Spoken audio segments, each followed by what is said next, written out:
Eh, Como ahora empezamos a grabar, ¿cierto? Los vuelvo a saludar. Buenos días a todas y a todos. Lo que vamos a revisar hoy día es que vamos a tomar un ejercicio que nos quedó pendiente de la clase pasada. La clase pasada les dije que como no habíamos alcanzado a trabajarlo en ese momento, lo íbamos a partir el día de hoy resolviéndolo. Y después vamos a trabajar directamente con contenidos de la segunda mitad de la unidad temática 4. ¿Ya? Problemas de inyectividad, de sobre y biyectividad, técnicas de graficación, en eso nos vamos a centrar gran parte del día, ¿ya?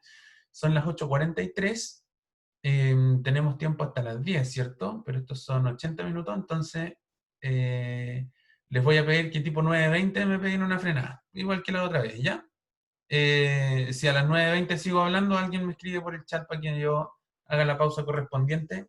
De 9:20 a 9:30 estiremos las piernas, vamos a buscar agua, qué sé yo, y después de 9:30 a 10 rematamos con la segunda parte de la clase. ¿Ok? Entonces, partimos con el problema pendiente que quedamos en la clase anterior, que tiene que ver con paridad o imparidad de funciones. ¿Ya? Escribimos muy rápidamente en la clase pasada lo que era la definición de una función par o de una función impar, así que lo voy a recordar de todas maneras. ¿Ya? Primero como la parte, creo que en todos los ejercicios de hoy día voy a hacer lo mismo, voy a hacer un pequeño resumen de la materia que vamos a aplicar y después resolvemos el ejercicio como tal. ¿Ya? Entonces, el contenido asociado a esto, como recordatorio, ¿sí? ¿Me escuchan bien, cierto? Hoy día están como un poquito más callados que otros días, pero me imagino que entre el frío y la prueba de ayer, por eso anda así la cosa. Entonces, recordatorio, decimos que, bueno, vamos a decir, sea f, una función que vamos a definir de un conjunto A, si quieren, subconjunto de los reales, a valores también en los reales, ¿sí? Y tenemos dos posibilidades. Decimos que f es una función par, ¿verdad? Si para todo x en el dominio de esta función A se cumple que f de menos x es exactamente lo mismo que f de x. ¿Ya? Y por otro lado decimos que una función f es impar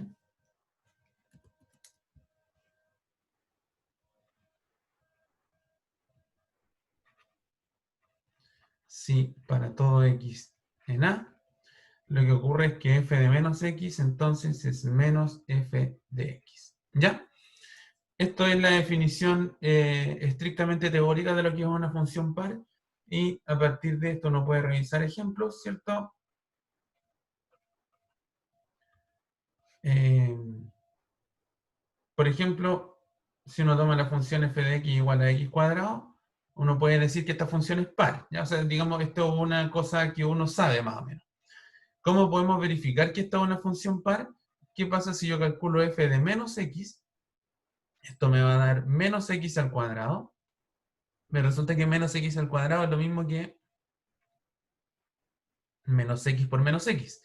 Si yo calculo cuánto vale menos x por menos me va a dar más. Y tengo entonces más x por más x, esto es x cuadrado, que si se fijan es exactamente lo mismo que la definición original de la función. Entonces acabo de probar que f de menos x es lo mismo que f de x, y por lo tanto yo digo que x cuadrado es par.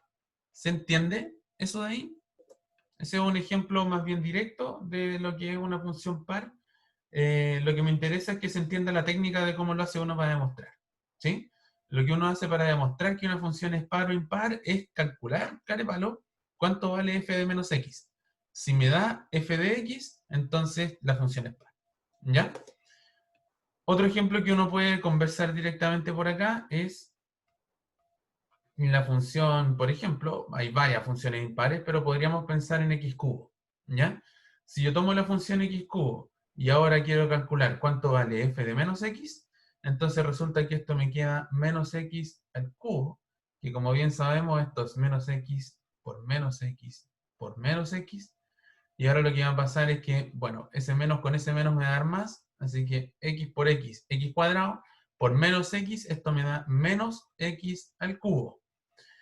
Y si se fijan acá, yo sé que estrictamente esto de aquí es f de x, pero me queda con un signo menos adelante, entonces yo termino concluyendo que esto es lo mismo que menos f de x, que termino probando entonces que f de menos x es lo mismo que menos f de x, y esa es la definición de una función impar. ¿Sí? Entonces, terminamos concluyendo que esta función f es impar. ¿Sí? Y es así de sencillo. ¿Ya? Cada vez que yo tenga que demostrar que una función es par o impar, en esencia siempre parto igual, si se fijan. Lo que yo voy a hacer en cualquiera de las dos ocasiones es que voy a partir calculando f de menos x. Si me da f de x, entonces es par. Y si yo tomo f de menos x y ahora me da menos f de x, eso significa que la función es impar. ¿Ya? Entonces, retomemos el ejercicio original de todo esto y vamos a tratar de resolverlo. ¿Ya? Entonces, ahí termina como el paréntesis de materia. ¿Se entiende más o menos claro el concepto? ¿Hay alguien que no haya entendido bien lo que es una función par o una función impar? ¿No? ¿Todo bien? Gracias, Gustavo, Tomás, Pablo. Súper. Entonces, lo que voy a hacer, ya, Catherine, podemos hacerlo con números, no hay problema. Bueno, de ahí te voy a explicar, te voy a preguntar bien a qué te refieres con eso, ¿ya? Pero partamos con este primer problema. Partamos con, dice, determina si las siguientes relaciones son pares o impares, impares o ninguna. ¿Ya? Démosle, Ricardo, con este de acá, porque esta función de aquí nos va a salir impar. ¿Ya? Eso yo lo sé porque ya resolví el ejercicio preparando la clase, pero eh, ahora vamos a ver. Entonces, esta función dice 2x a la quinta menos 3x. Vamos a tomar la función f de x igual 2x a la quinta menos 3x. ¿Ya? Entonces, si a mí me están pidiendo probar que una función sea par o impar, lo que siempre vamos a hacer, como les decía hace un ratito atrás, siempre vamos a partir calculando cuánto vale f de menos x. ¿Ya? Y ahí vamos a tener dos escenarios, dependiendo de lo que salga con la función, bueno, tres en realidad. Si yo me pongo a calcular cuánto vale f de menos x, al final voy a tener tres alternativas. Puede que me dé f de x, puede que me dé menos f de x y puede que me dé ninguna. ¿Ya? Y ahí, básicamente, dependiendo de lo que pase, vamos a tener tres respuestas. Si f de menos x es lo mismo que f de x, entonces vamos a decir que f es par. ¿Ya? Si f de menos x me bota el signo, o sea que me da menos f de x, entonces vamos a terminar diciendo que f es impar. ¿Ya? Y hay funciones, podemos ver el caso de alguna en un rato más, donde no nos va a dar ninguna. Entonces ahí terminamos diciendo que f no es par ni impar.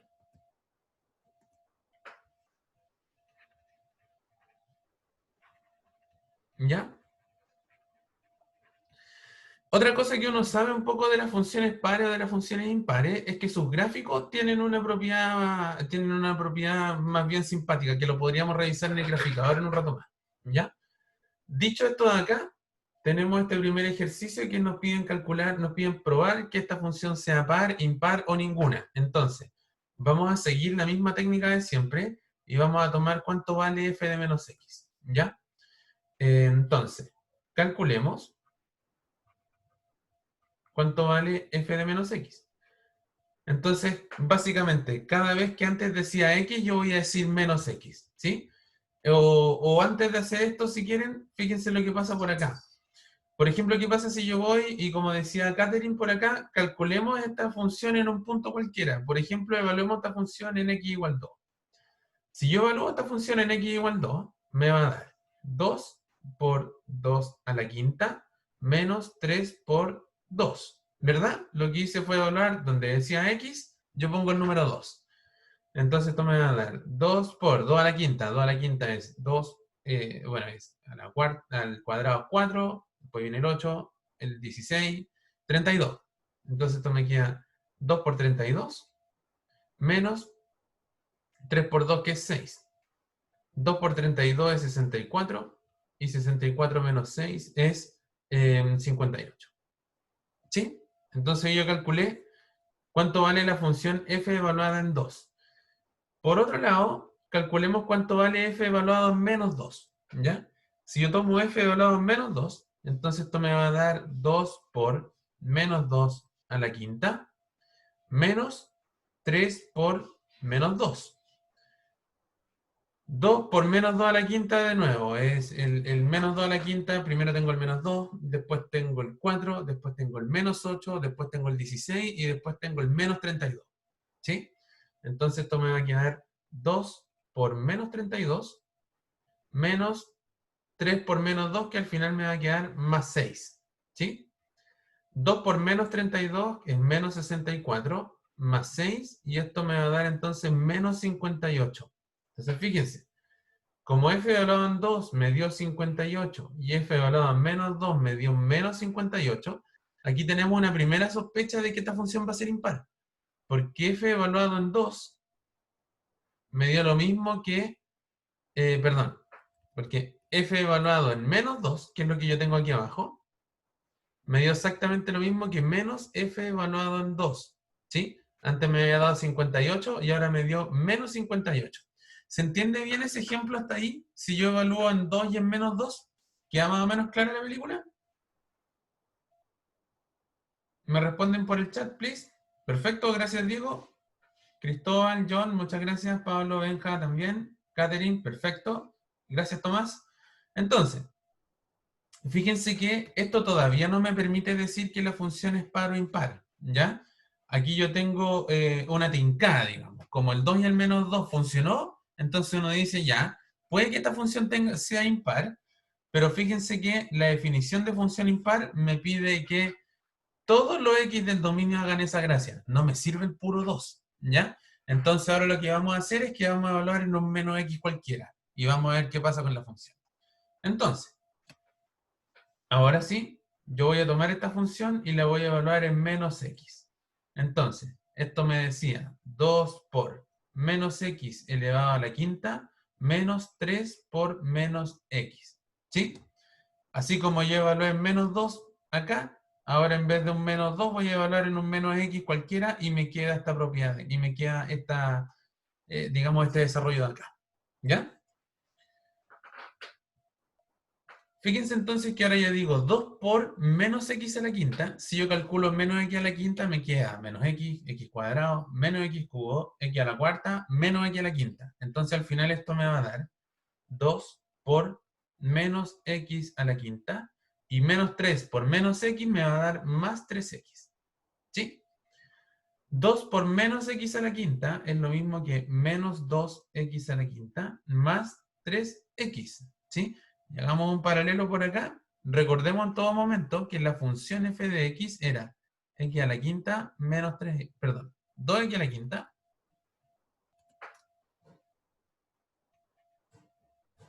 menos 3x. ¿Sí? Entonces, si se fijan, f de menos x me dio casi lo mismo que f de x, pero me dio con los signos cambiados. ¿Se fijan? Entonces ahí uno se pone contento porque uno dice, ya, miren lo que pasó. Yo puedo factorizar todo esto por menos 1 y me va a quedar menos 1 factor de. Menos 1 por cuánto me da menos 2x a la quinta, por 2x a la quinta. Y menos 1 por cuánto me da más 3x, es menos 3x. ¿Sí? Entonces, de alguna manera aquí, ¿qué es lo que hice? Aquí yo acabo de reconstruir la función f original. Entonces, al final esto me va a dar menos 1 por f de x, que es lo mismo entonces que menos f de x. ¿Ya? ¿Qué acabamos de demostrar con esto? Acabamos de demostrar que f de menos x es lo mismo que menos f de x. Por lo tanto, en este caso, f es impar. Y ahí queda terminado el ejercicio. ¿Ya? ¿Por qué? De nuevo, yo calculé f de menos x y al final lo que pasó en mi desarrollo es como que el menos me lo botó de la función. Entonces, todas las funciones que f de menos x sea lo mismo que menos f de x son las que yo defino como funciones impares. ¿Ya? ¿Queda más o menos claro el ejercicio hasta acá? La parte, el primero, ¿se entendió bien? ¿Sí? Gracias, Juan. Gracias, Antonia, Pablo. Súper. Ya. Entonces, qué bueno que te tenemos por ahí, Fabián, todavía. Yo pensé que te iban a cortar la luz. Bueno, podría pasar en los próximos minutos, pero ojalá que te tengamos ahí todavía. Ya, vamos a mirar entonces el segundo ejercicio, ¿ya? Porque obviamente no todas las funciones del mundo son impares, ¿ya?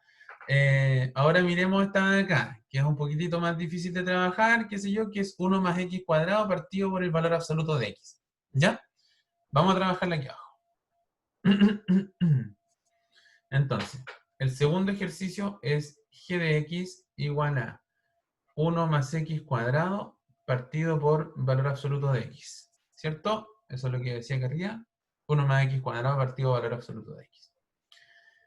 Entonces, hagámoslo igual que antes y tanteemos terreno calculando en algún punto. ¿Ya? No nos compliquemos la existencia. Digamos, calculemos g en 1 y calculemos g en menos 1. Esto, como les digo, no nos va a permitir concluir nada, pero vamos a poder tantear terreno con los resultados que dan. ¿Ya? Si yo evalúo la función en 1, me va a quedar 1 más 1 al cuadrado, todo eso partido por el valor absoluto de 1. Y esto me va a quedar 1 al cuadrado es 1, ¿verdad? 1 más 1 es 2. Todo esto partido por 1, entonces 2 partido 1 me va a dar 2. Tal como dice Ignacio, muy buena observación. Esta función yo la puedo evaluar en cualquier x menos en el 0, ¿cierto? No la puedo evaluar en 0 porque aquí se me indetermina el denominador. ¿Ya? O sea, perdón, el denominador se hace 0 y por ende se me indetermina la fracción completa.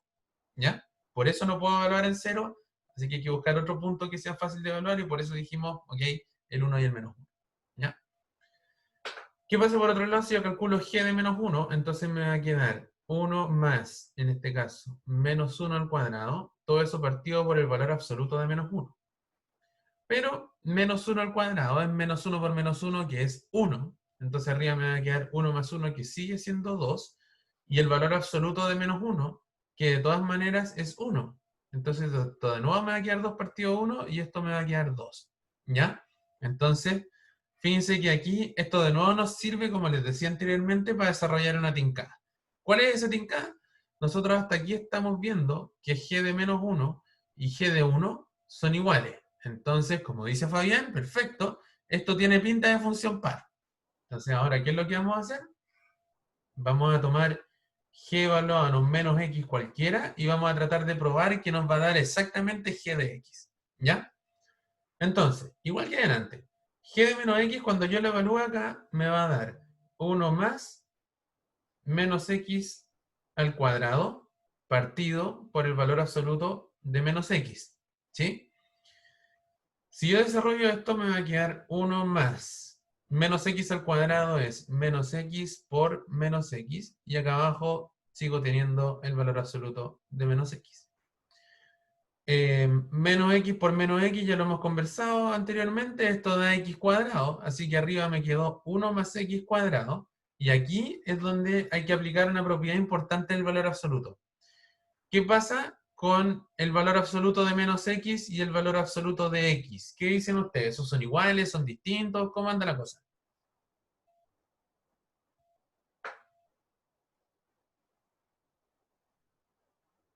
Espero su respuesta. ¿Sí? Son iguales. Gracias, Tomás. Gracias, Diego. Exactamente. Bien, Juan. Bien, Pablo. Son iguales estos dos valores. El valor absoluto de menos x y el de x son iguales siempre. Entonces, como estas dos cosas son iguales, en vez de escribir valor absoluto de menos x, yo puedo escribir valor absoluto de x, no hay ningún problema. ¿Sí? Y fíjense lo que pasó. Esto que yo tengo escrito acá es exactamente igual a la función g de x que yo tenía originalmente. Entonces, esto me quedó igual a g de x y ya estamos listos. G de menos x me quedó igual a g de x. Y entonces, esa es la definición para yo poder concluir que g es par. ¿Sí? Porque calculamos g de menos x, nos dio exactamente igual a g de x, y por ende la función quedó par. ¿Ya? Entonces, eso tenemos como primer contenido que nos había quedado pendiente. Hay un tercer ejercicio en esta parte, pero en honor al tiempo, para poder avanzar con más ejercicios de la unidad temática de esta semana, es que quiero dejar hasta aquí. Entonces yo les quiero plantear que ustedes resuelvan, que les dejo propuesto el último de acá. ¿Ya? Veamos si alcanzaron a entrenar el ojo en este ratito. ¿Qué les tinca a ustedes de esta función de acá? ¿Creen ustedes que les va a dar par o les va a dar impar? Esta que yo tengo aquí encerrada en morado. Ninguno. Ya. Juan y Cristóbal se la juegan con que les da impar. ¿Sí? Efectivamente, vamos a ver por acá. No lo vamos a resolver como yo les digo. Esto lo voy a dejar propuesto, pero les empujo un poquito la respuesta. Efectivamente, esto va a dar impar. ¿Ya? Eso tiene que ver con la... Tranquilo, si entrenar el ojo no es así de rápido, ¿ya? Fíjense que la función x cubo es impar, la función x también es impar, entonces cuando yo sumo dos funciones impares, sigue quedando impar todo, ¿ya? Y por esta raíz cúbica y qué sé yo, les puedo subir un desarrollo de esta parte de acá. Traten de hacerlo ustedes, pero como les digo, esta función debiera quedarles impar, ¿ya? Quiero hacer algo algo que no traía ensayado, pero creo que vale la pena hacerlo, es que voy a tomar las dos funciones que trabajamos y las voy a graficar, ¿ya? Porque hay una propiedad súper interesante de las funciones pares o impares que hasta aquí no hemos discutido demasiado, que tiene que ver con sus gráficas, ¿ya? Entonces, espérenme que se termine de cargar el GeoGebra para poder graficar estas funciones, ¿ya?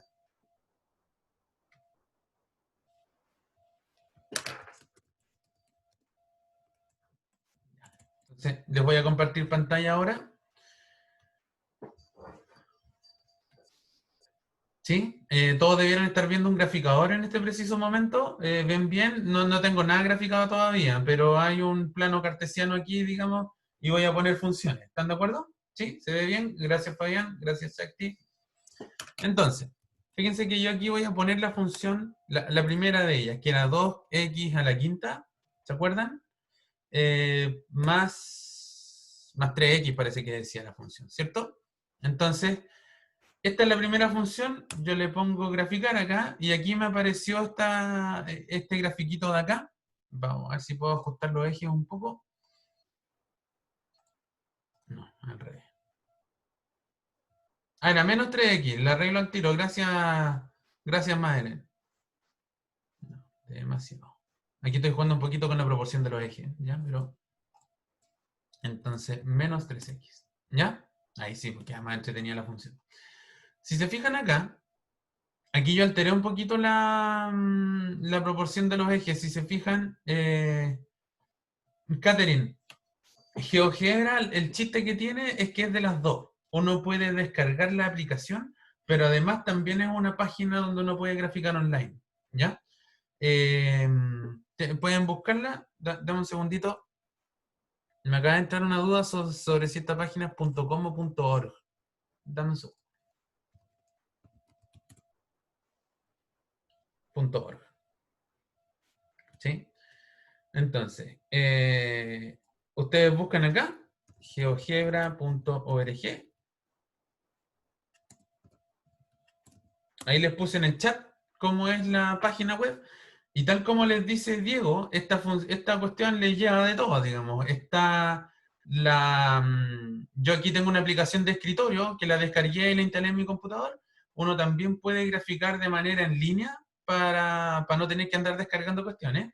Y como les dice Diego, también tiene una aplicación para celular, ¿ya? Y son todas fáciles de ocupar y uno puede graficar funciones y qué sé yo, y uno puede comparar sus resultados con lo que aparece precisamente graficado, ¿ya? Y lo más maravilloso de todo es que esta es gratis, ¿ya? Hay otros graficadores que podrían tener cosas más potentes o qué sé yo, pero este es súper bueno, es súper completo y es gratuito, ¿ya? Así que quien pueda aprovechar de descargarlo, hágalo, vale la pena tenerla por ahí entre las herramientas que uno tiene para estudiar, ¿ya? Exactamente, uno puede graficar cuestiones, por ejemplo, cuando uno estudia límites, derivadas y cuestiones, uno puede graficarlas aquí para entender eh, más o menos de qué va todo, ¿ya? Madeleine, en la tarea es más que solo el pantallazo, pues hay hartas cosas más que hacer, pues hay que redactar un informe y qué sé yo, pero efectivamente hay una de las partes que tiene que ver con sacar un pantallazo de una gráfica. Yo les recomiendo exactamente en la letra D, que le saquen un pantallazo, algo graficado en GeoGebra. Hay otra página que yo conozco que también anda bien, que es fuplot.com. Ahí la tengo escrita. Cristóbal estaba hablando de otra que se llama Desmos para celular. Cualquiera de esas, ustedes grafican la función que les sale, le sacan un pantallazo y eso es lo que ponen en esa parte del informe. ¿Ya? Así que anda bien la cosa. No hay problema con eso. ¿Ya? Vale. Ya. Entonces, aquí yo tengo el gráfico de una función impar, que era la de 2x a la quinta menos 3x, que lo que yo quería conversar con ustedes es que si se fijan, esta función tiene una especie de simetría, ¿ya? Cuando uno ve estos contenidos en el colegio, a uno le hablan de esto de acá, que es lo que se llama, no sé si alguien se acordará, pero cuando uno grafica una función impar, los gráficos de funciones impares tienen un tipo de simetría que se llama simetría central, ¿ya? Simetría central quiere decir que con respecto a un punto, que es este punto de acá, el punto A, este gráfico es simétrico, ¿ya? Y la explicación de todo esto tiene que ver con que, denme un segundo por acá, yo siempre sé que una función impar hace este chiste de que f de menos x es lo mismo que menos f de x, ¿verdad? Entonces, lo que yo veo acá es que, por ejemplo, si en x igual, por ejemplo, aquí debe estar como el 0,75, ¿verdad? Si en 0,75 esta función es negativa, significa que en menos 0,75 le cambio el signo y por ende me da positivo, ¿ya? Y donde la función es positiva, como del 1,2 para adelante, entonces del menos 1,2 para abajo también me va a dar negativo, ¿ya?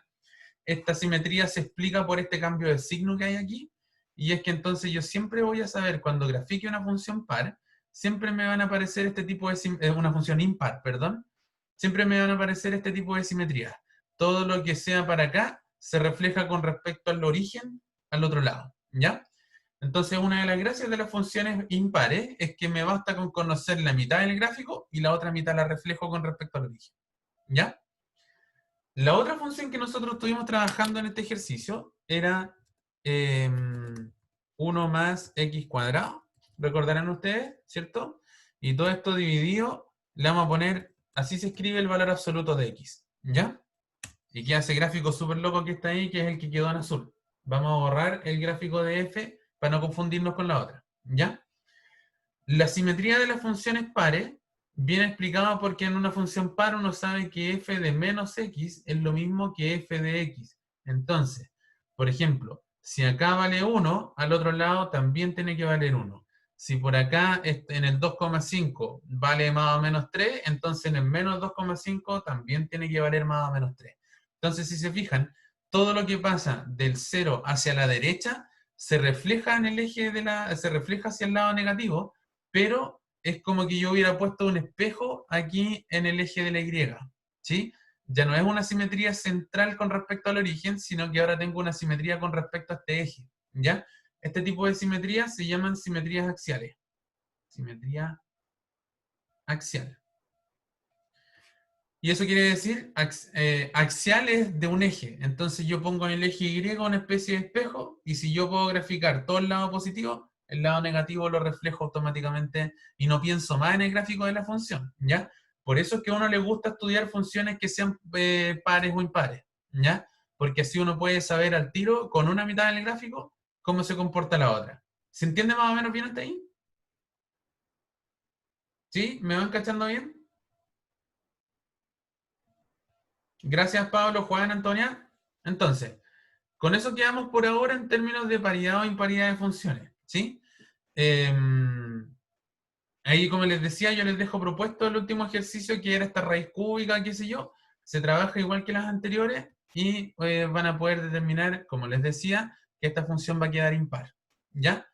Eso sería con lo que teníamos pendiente de la clase anterior. Vamos a mirar ahora un segundo ejercicio, al igual que la semana pasada, antes de entrar en materia más difícil con respecto a inyectividad y sobreyectividad. Primero lo vamos a ver en un diagrama sagital, ¿ya? Recordarán ustedes la semana pasada que nosotros estuvimos trabajando con diagramas sagitales como el que les tengo presentado aquí. Y lo que íbamos haciendo es que íbamos mirando cuáles representaban relaciones nomás y cuáles eran directamente funciones, ¿cierto? Y hablábamos un poco de que teníamos esta caricatura un poquito ridícula, pero que sirve para, digamos, sirve para explicarse bien esta cosa de las funciones, que es como que en el conjunto A eran personas y en el conjunto B eran casas donde había fiesta. Entonces cada una de las personas tenía que ir a una casa y uno no podía ir a dos carretas al mismo tiempo. De alguna manera eso es lo que uno reflejaba cuando hablaba de funciones o no, ¿ya? Entonces, como ya vimos en la pregunta 1 de la semana pasada, una forma de representar funciones a través de diagramas sagitales como los que están acá, donde se representa de forma explícita la regla de asignación existente entre los conjuntos A y B a través de la función f. Entonces, por ejemplo, en este primer conjunto yo estoy diciendo, miremos la figura 1. Miren por acá. Si miramos la figura 1 y yo les pido que me digan, ¿cuánto vale f evaluado en A? ¿Qué me dirían ustedes? ¿Sí? Es solo para recordar cómo funcionan estos gráficos, ¿ya? ¿Cuánto vale f evaluado en A? 1. Gracias. Súper. ¿Cuánto vale f evaluado en B? Sigue valiendo 1. Y ya para ir molestando un poquito menos nomás. ¿Cuánto vale f evaluado en E, por ejemplo? Solo mirando este gráfico de acá. 5. Perfecto. Entonces, a cada uno de los elementos de la partida yo le estoy asignando a alguien en la llegada, ¿cierto? O a cada preimagen de la función yo le estoy asignando una imagen, ¿ya? Aquí, a diferencia del ejercicio de la semana pasada, aquí estos 8 compadres son funciones, ¿ya? No hay ninguno que no lo sea, porque si se fijan, recordarán ustedes, hagamos un recordatorio sencillito. Decíamos que, entonces, hacemos el recuerdo de rigor por acá. F entre A y B es función, ¿cierto? Si cumple que para todo X en A existe un único Y en B, tal que Y es igual a F de X. ¿Sí? Entonces, aquí teníamos dos cosas. A una función le podían fallar dos cuestiones. Que la imagen no fuera única para cada una de las preimágenes, o sea que de una de estas letras salieran dos flechas, por ejemplo, y lo otro que le podía fallar es que no todas las letras estuvieran cubiertas. Si miran estos 8 gráficos de acá, todas las letras están cubiertas, así que el para todo está bien, y el existe un único también se cumple, porque si se fijan no hay ninguna letra que le estén saliendo dos flechas para el otro lado. ¿Ya? Entonces, todas estas de aquí, las 8, son funciones. Pero en esta pregunta nos están pidiendo, determine cuáles de las funciones que están acá son inyectivas, cuántas son sobreyectivas y cuántas son biyectivas. ¿Ya? Entonces, antes de tomarnos nuestro receso de las 9:20, yo voy a escribir aquí el resumen de lo que era una función inyectiva, una sobreyectiva y una biyectiva. ¿Ya? Entonces, vamos a anotar por acá. Decimos que una función f es inyectiva, ¿cierto? Si cumple lo siguiente. Para todo x1 y x2 en A, hay dos maneras de escribir la inyectividad. La primera, que es la más fácil de entender, yo creo, corresponde a la siguiente.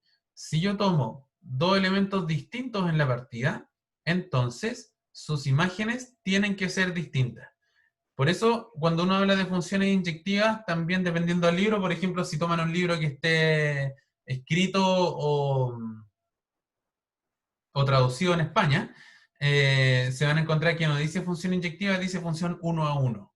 Y eso es lo que uno quiere recapitular acá. O sea, si yo tomo dos compadres distintos, entonces sus imágenes me tienen que dar distintas. ¿Ya?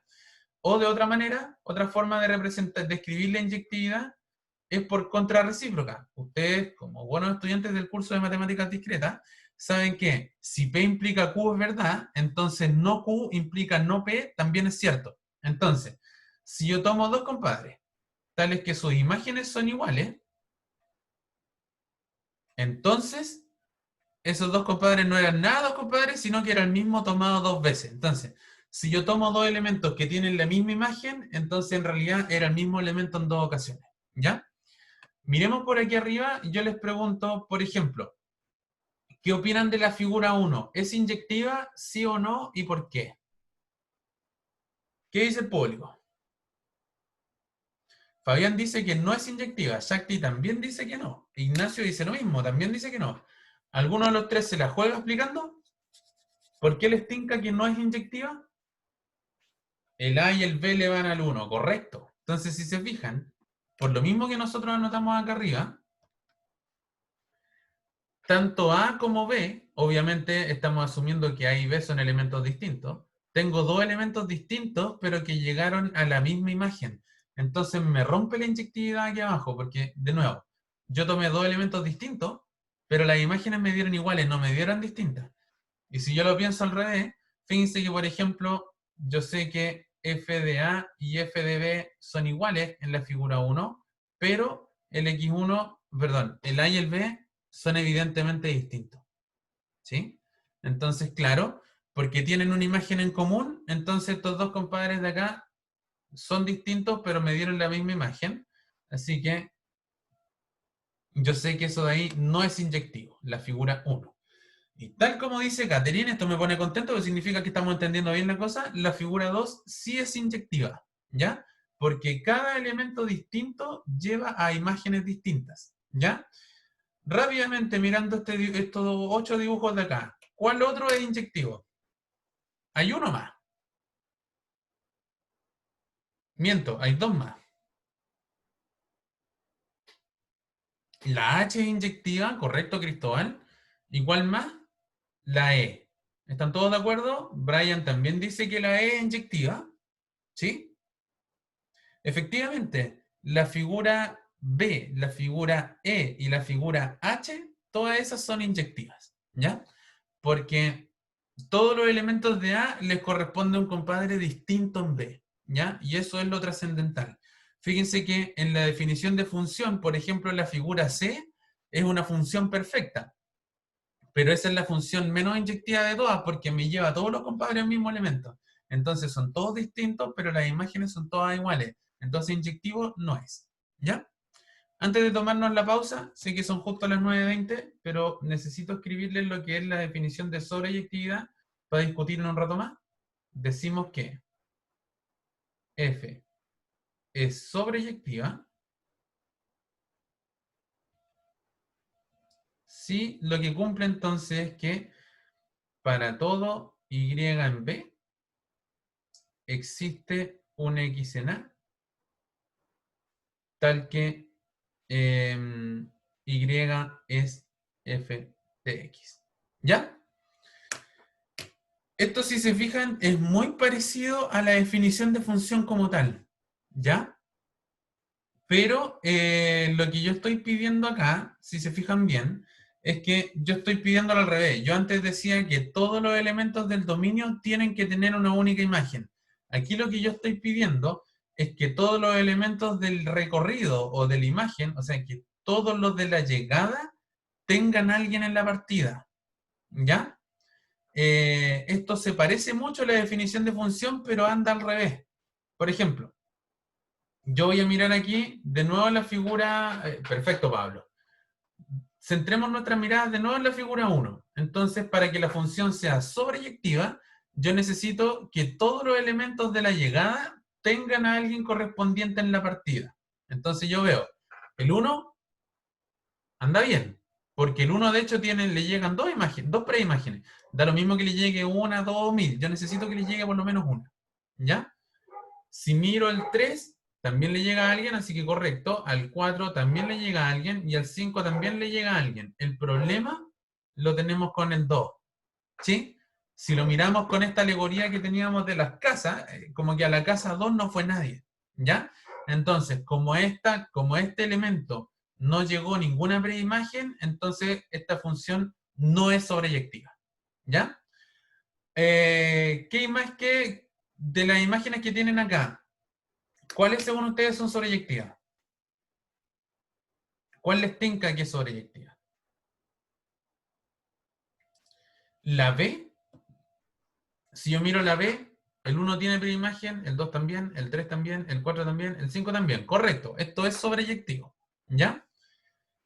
Diego, Brian, Juan y Shakti y Pablo también nos dicen que H es sobreyectiva. Perfecto, porque el 1 le llega a alguien, al 2 también, al 3 también, al 4 también y al 5 también. ¿Sí? ¿Alguna más? Creo que nada más, ¿cierto? Porque, por ejemplo, a esta le fallan todo esto, el 1, el 2, el 4 y el 5. A la D le falla el 3. A la E también le falla el 3. A la F le falla el 2. ¿Sí? A la G le falla el 2. ¿Sí? Catherine, aprovechando las otras consultas que están haciendo, efectivamente, una función puede ser inyectiva y sobreyectiva al mismo tiempo. Y de hecho, cuando eso pase, va a tener un nombre especial. Decimos que F es biyectiva si es inyectiva y sobreyectiva al mismo tiempo. Inyectiva y sobreyectiva a la vez. ¿Ya? Entonces, si uno vuelve a mirar estas funciones de acá, la B es biyectiva, porque le vimos la sobreyectividad recién y más encima la inyectividad la teníamos lista hace un rato, porque todos los elementos de acá llegan a imágenes distintas al otro lado. Entonces la B es biyectiva. Y hay otra más biyectiva dentro de todas estas. ¿Quién se atreve a decir cuál es? La H, muy bien, John. Porque aquí, de nuevo, recorro todo el recorrido, valga la redundancia, y además, cada uno de los elementos de la preimagen llega a compadres distintos por acá. Entonces, el B y el H son biyectivos, ¿ya? Nos pasamos de la primera parte, son las 9:25. Entonces, obliguémonos a caminar, a hacer una pausa, a estirar las piernas, a ir a buscar agüita por 10 minutos y a las 9:35 retomamos con esto, ¿ya? Yo me voy a quedar aquí, me voy a quedar con el micrófono silenciado, pero si alguien tiene alguna duda, la puedo responder por el chat o prendiendo el micrófono, ¿ya? Así que vamos, bajo el tiro, madre. Ya. Volvimos de nuestra pausa entonces, habíamos quedado con que terminamos de escribir lo que eran estas tres definiciones importantes que tienen que ver con propiedades de funciones, ¿ya? Inyectividad, sobreyectividad y biyectividad. Entonces, de nuevo, una función inyectiva o una función uno a uno, si quieren, es una función que si toma dos elementos distintos en la partida, me tiene que llevar a dos imágenes distintas en la llegada, ¿ya? O al revés, por contra recíproca, si yo tengo dos elementos cuyas imágenes son iguales, entonces el elemento tiene que ser el mismo, ¿ya? Cuando uno trabaja con diagramas sagitales, normalmente lo que anda mejor es la primera definición, la que tiene los distintos. Si las preimágenes son distintas, entonces las imágenes son distintas. Pero cuando uno trabaja demostrando que una función es inyectiva, normalmente sirve mucho más la segunda. Uno parte asumiendo que tengo dos elementos con la misma imagen y termina probando que en realidad es el mismo elemento dos veces. ¿Ya? En el tercer ejercicio que tengo preparado hoy día, vamos a estar demostrando cuándo una función es inyectiva, ¿ya? Por otro lado, uno dice que una función es sobreyectiva si todos los elementos del recorrido tienen una correspondencia en la partida, ¿ya? O sea que nadie quede solito en la llegada, sino que a todos los elementos de la llegada les llega por lo menos un elemento de la partida, ¿ya? Y cuando una función es bacán, digamos, y cumple las dos propiedades, si es inyectiva y sobreyectiva al mismo tiempo, decimos que es biyectiva, ¿ya? ¿Por qué nos interesa tanto esto de saber cuándo una función es biyectiva o no? Porque resulta que cuando una función es biyectiva, una propiedad fundamental de las funciones biyectivas es que se pueden invertir. Entonces, cuando una función es biyectiva,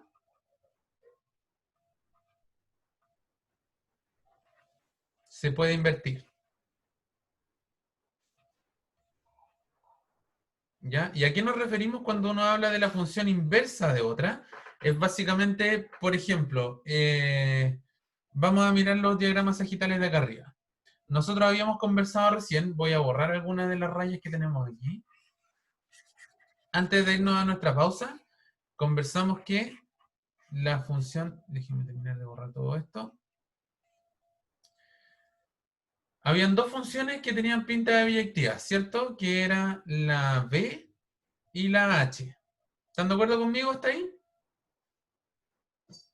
¿Sí?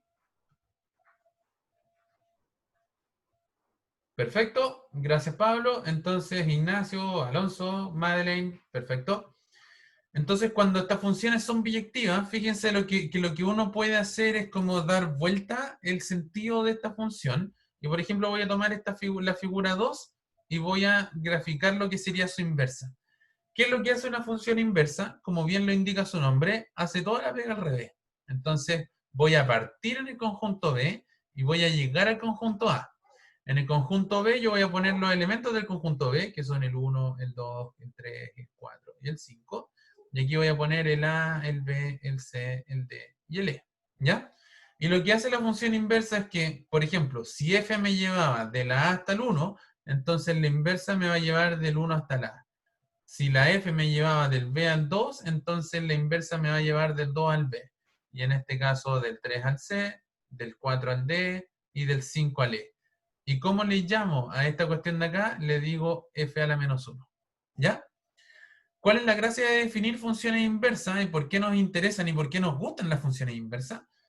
¿Se acordarán ustedes que cuando nosotros vimos al principio ecuación de la recta, ecuaciones, inecuaciones, todas esas cosas, uno de repente tenía funciones y uno decía, por ejemplo, tengo esta función, qué sé yo, el típico problema que uno tiene de bacterias en el colegio, ¿cierto? Entonces uno dice, tengo una población que partía con 500 bacterias y cada media hora se duplicaban estos compadres. Entonces uno tiene una función que son el número de bacterias dependiendo del tiempo t.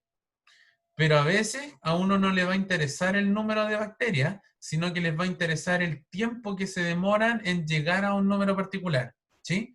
Si lo llevamos a nuestro terrible contexto diario, ¿cierto? Cuando uno habla de los contagios de coronavirus y todo eso, hay dos variables que a uno le importan. Primero, a uno le interesa cuánto es el número total de contagio, y hay otra cosa que tiene que ver con cuánto tiempo me demoré en llegar a ese número de contagio, ¿sí? Entonces, de alguna manera, aquí no me va a interesar saber, digamos, si yo tengo bacterias en el tiempo, hay ocasiones donde no me va a interesar saber cuántas bacterias tengo, sino que me va a interesar rescatar el tiempo. ¿Y cómo lo hago para rescatar el tiempo? Lo que tengo que hacer es calcular b a la menos 1. ¿Sí? Porque si yo invierto la función, en vez de decirme cuántas bacterias tengo en un tiempo t, me va a decir cuánto tiempo ha transcurrido una vez que yo tengo un cierto número de bacterias. ¿Ya? Eso es lo que hace la función inversa. Y por eso es que nos interesa tanto. ¿Ya? Por ejemplo, una aplicación muy concreta. Yo les he hablado un poco de mi ámbito de investigación previo, qué sé yo, que tiene que ver con astronomía.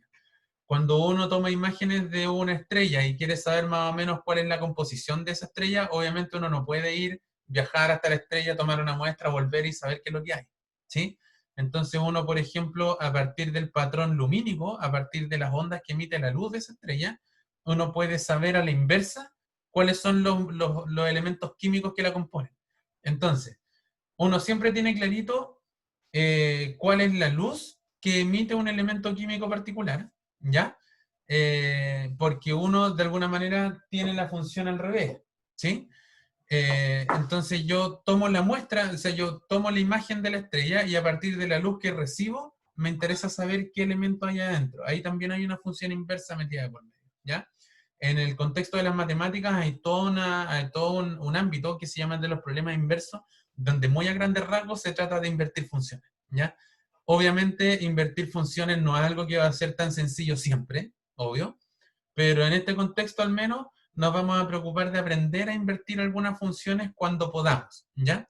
Y cuando yo estoy seguro de que puedo invertir una función, cuando la función es biyectiva. Por eso me interesa tanto saber qué es la biyectividad de una función. Y por eso a su vez me interesa tanto saber qué es la inyectividad y qué es la sobreyectividad, ¿ya? Debiéramos hacer también el monito de la inversa de la figura H, ¿ya? Pero este háganlo ustedes cuando estén estudiando, ¿ya? Entonces, sagital de f a la menos 1 propuesto, ¿ya? Para que lo trabajen aparte. ¿Sí? ¿Quedó más o menos claro este ejemplo de acá? Yo sé que esto de los diagramas sagitales al principio es bien sencillo, pero de verdad que sirve para aterrizar conceptos a la primera. ¿Quedó más o menos claro? ¿Necesitan algún repaso, alguna cosa? ¿O vamos bien? Cuéntenme nomás con confianza. Vamos bien. Gracias, Pablo, Madeleine, Juan. Súper. Shakti, ¿qué repasamos? Dime nomás. A lo mejor con los otros ejercicios te queda un poquito más clara la película, porque todavía vamos a estar hablando de inyectividad y sobreyectividad, pero dispare nomás, pregunte.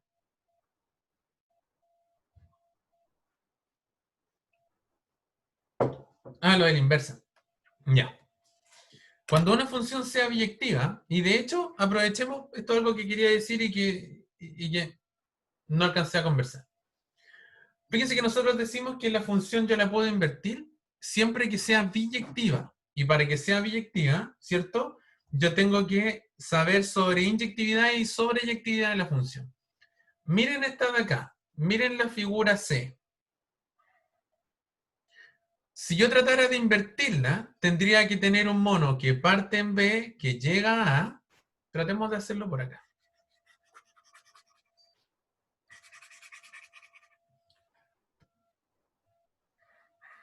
Tengo un mono que parte en B y que llega a A, entonces diría 1, 2, 3, 4, 5, A, B, C, D, E, ¿ya? Y ahora lo que yo tendría que hacer es lo que hace la función inversa, Shakti al final, es que todo lo que iba en una dirección ahora me lo va a devolver. Entonces, en este caso, ¿cuál es el problema? Que el 3 me lo mandaría al A, y también me lo mandaría al B, y también me lo mandaría al C, y también me lo mandaría al D, y también me lo mandaría al E. Preguntan, chiquillos, a Shakti o a cualquiera de ustedes. Este compadre de acá, ¿es función? ¿Sí o no? Esta inversa que yo chamullé por acá. Aquí no sería función, ¿verdad? Porque le fallan las dos cuestiones. Po. Hay un punto que yo lo estoy mandando para todos lados, y eso no se puede hacer, pero además hay compadres de B que no tienen nadie al otro lado. Po. Entonces le fallaron las dos condiciones para hacer función. ¿Ya? Entonces, ¿por qué solo puedo invertir funciones biyectivas como la h? Vamos, hagamos igual el gráfico de la h sin el problema. ¿Ya?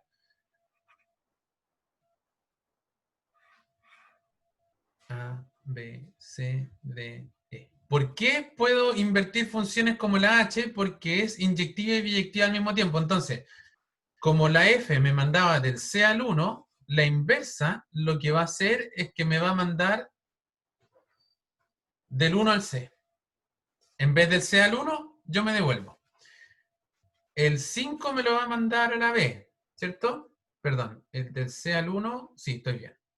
El 2 al D, entonces el 2 lo mando a la D. El 3 tendría que mandarlo a la A. El 4 tendría que mandarlo a la E. Y el 5 lo estoy mandando al B.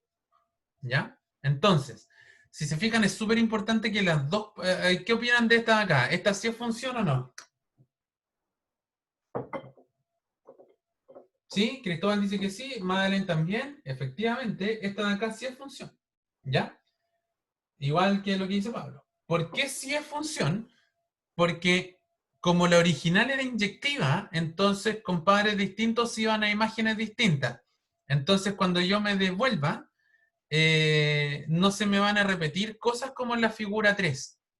Porque aquí, si se fijan, lo que más fallaba era la inyectividad, porque todos se iban a un mismo compadre. ¿Ya?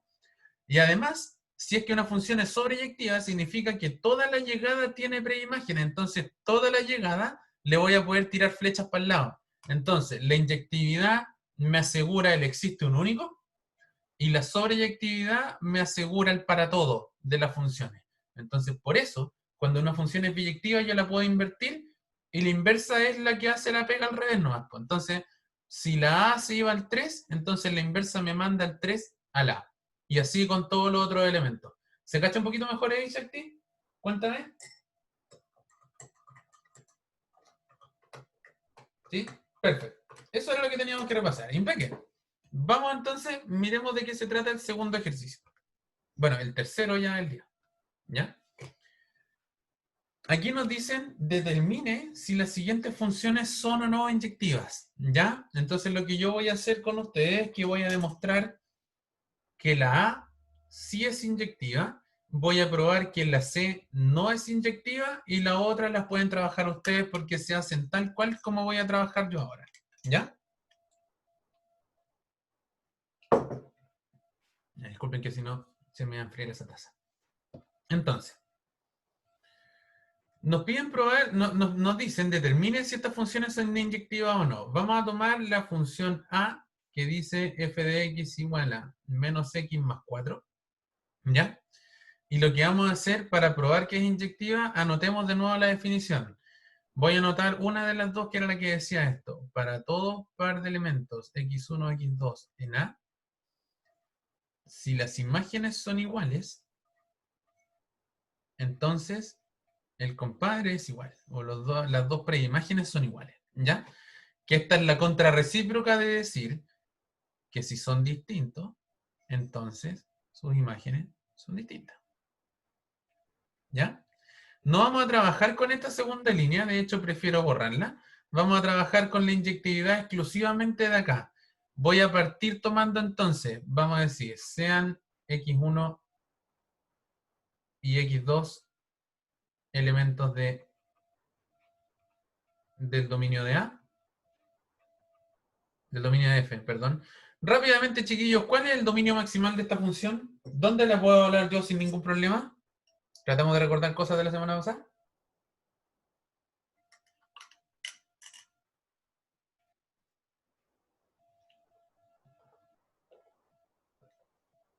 En todos los reales, ¿verdad? No se me echa a perder en ni un punto, así que no hay ningún problema. Súper. Tomo dos elementos del dominio de F, entonces, tales que f de x1 sea lo mismo que f de x2. Esto es lo mismo que decir f de x1, ¿qué sería? Sería entonces menos x1 más 4. Y esto es lo mismo que f de x2, que sería menos x2 más 4. Entonces, a partir de esta afirmación de aquí, nosotros vamos a tener que ser capaces de probar que x1 y x2 son iguales. ¿Ya? En el caso particular de esta función no es demasiado difícil porque si se fijan yo tengo aquí una igualdad y tendríamos que despejar un poco, pero si se fijan acá lo único que tengo que hacer, por ejemplo, es restar 4 en ambos lados de la igualdad y esto va a decir entonces que menos x1 más 4 menos 4 es lo mismo que menos x2 más 4 menos 4. Se cancela el 4 con el menos 4, el 4 con el menos 4 y aquí yo llego a la conclusión de que menos x1 es igual a menos x2. Y ya para ir terminando, lo que voy a hacer es multiplicar por menos 1 en ambos lados y termino concluyendo entonces que x1 es igual a x2. ¿Qué acabamos de probar? Que si yo tomaba dos elementos con la misma imagen, entonces esos elementos eran iguales. Por lo tanto, f es inyectiva. Y ahí queda demostrado que esta función es inyectiva. ¿Sí?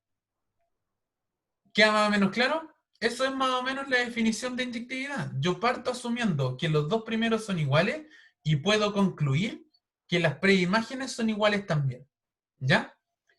El problema es que eso no lo voy a poder hacer siempre porque no todas las funciones del mundo son inyectivas.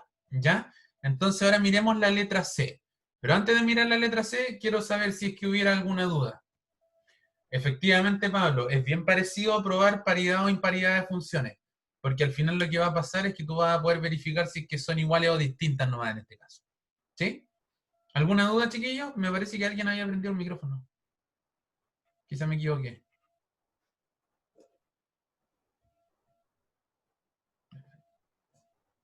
¿Vamos bien?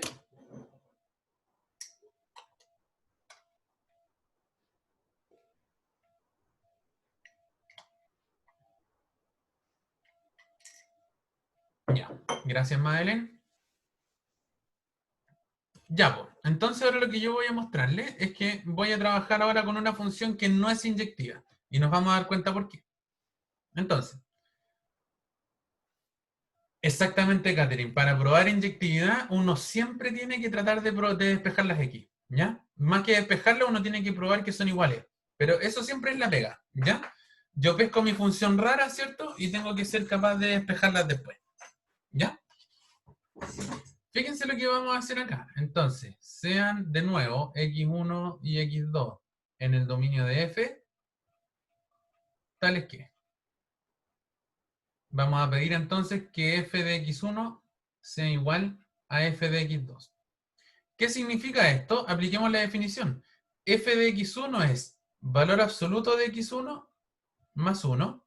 Y al lado yo tengo f de x2 que es valor absoluto de x2 más 1. ¿Sí?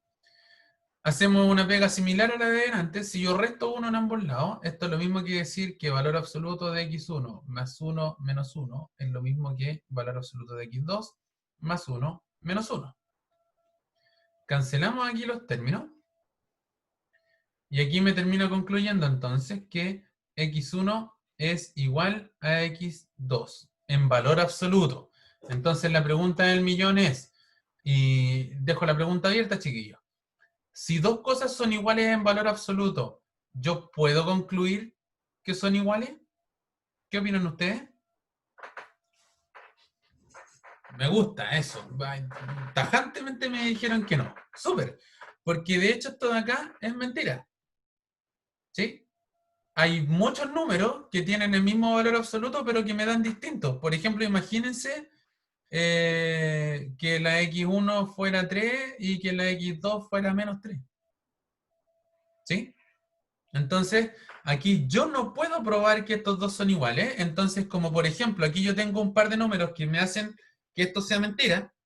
Entonces, f en este caso no es inyectiva. ¿Sí? No es inyectiva porque no puedo concluir esto último. No puedo concluir que las dos preimágenes son iguales porque el valor absoluto me echa a perder el panorama. ¿Se entiende la idea? ¿Sí? Yo no puedo llegar y decir que estos dos compadres son iguales porque como están iguales en valor absoluto, uno podría ser más o menos el otro. ¿Ya? Entonces aquí tenemos el ejemplo de una función que no es inyectiva, mientras que en el primer ejercicio las dos eran inyectivas, o sea, la función sí era inyectiva. ¿Ya? Miremos por acá para arriba. ¿Qué opinan de las funciones de ahí? Hay otra por ahí que tampoco es inyectiva. ¿Cuál les tinca que no va a dar inyectiva? A ver cómo anda el ojo.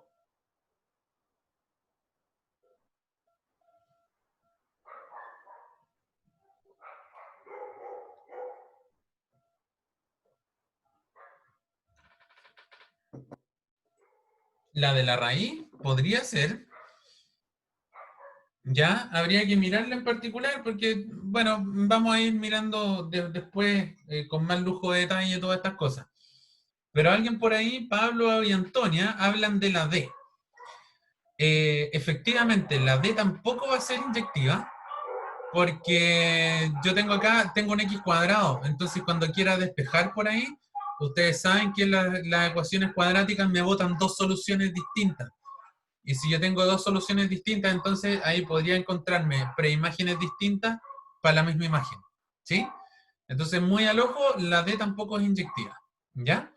Así que ahí, como les digo, ¿cómo se hace esa que tiene el dominio definido? Ah, perfecto.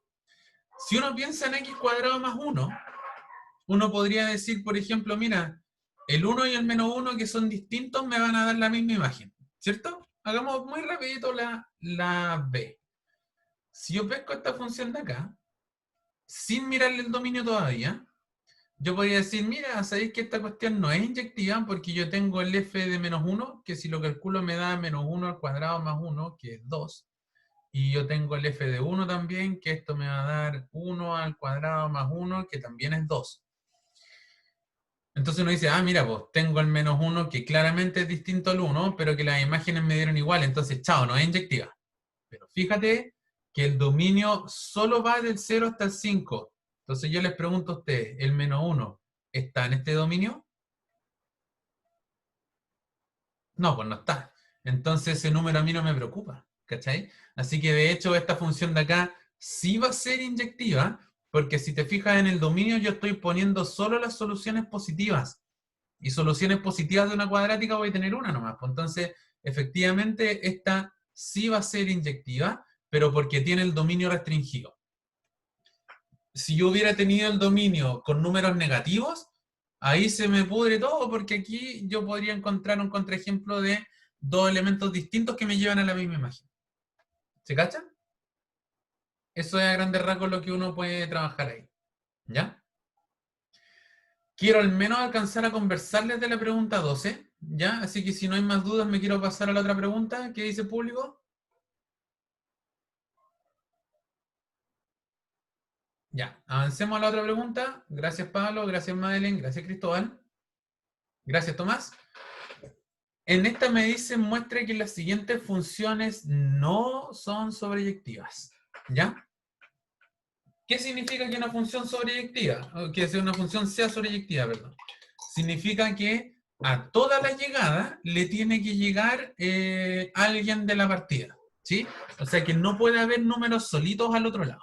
Entonces, pensemos en la primera función que dice f de x igual a 16 menos x cuadrado. Vamos a graficarla para ver si entendemos en términos gráficos cómo se ve una función que no sea sobreyectiva. La función era 16 menos x cuadrado. Si yo la grafico, tengo esta cuestión de acá. ¿Sí? Perdón, aquí puse un punto que no quiero poner. Lo vamos a borrar. Ya.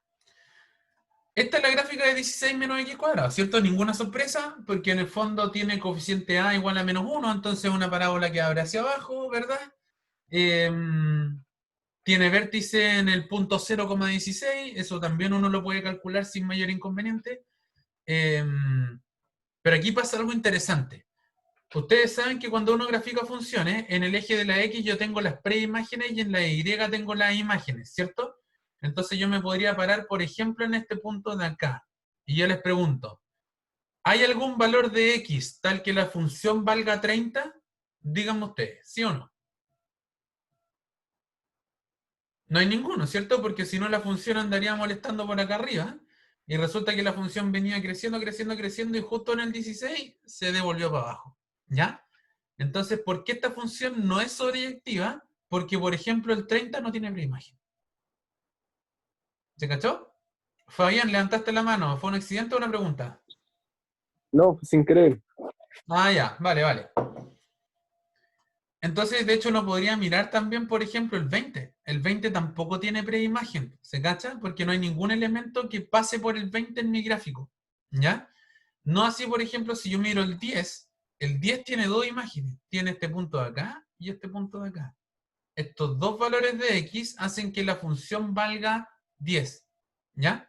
O si yo me paro aquí en el 0, resulta que este punto de x y este punto de x hacen que mi función completa valga 0.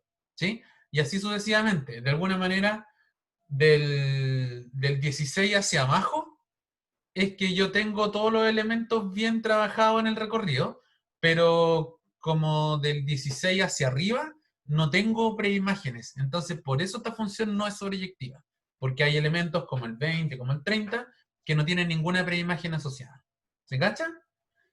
Esto da para conversar mucho más, pero se nos acabó el tiempo, así que lo que yo voy a hacer ahora para tratar de paliar un poco esto de que, como no habíamos visto todos los videos, teníamos que ir más lento y qué sé yo de aquí el viernes les voy a subir algunos ejercicios resueltos de la guía, ¿ya? Para que los tengan ahí, para trabajarlos un poquitito más en detalle y estén seguros de cuáles son las respuestas, ¿ya? No voy a subir solución de la guía completa, ¿ya? Pero sí les voy a elegir algunos que me parezcan a mí los más importantes y se los voy a empujar un poquito. ¿Les parece bien? ¿Sí? Ya. Perfecto, pues, chiquillos. Quedamos hasta aquí entonces. Estamos pasados en 2 minutitos, pero tampoco es tan terrible la cosa. Voy a dejar de grabar en este momento.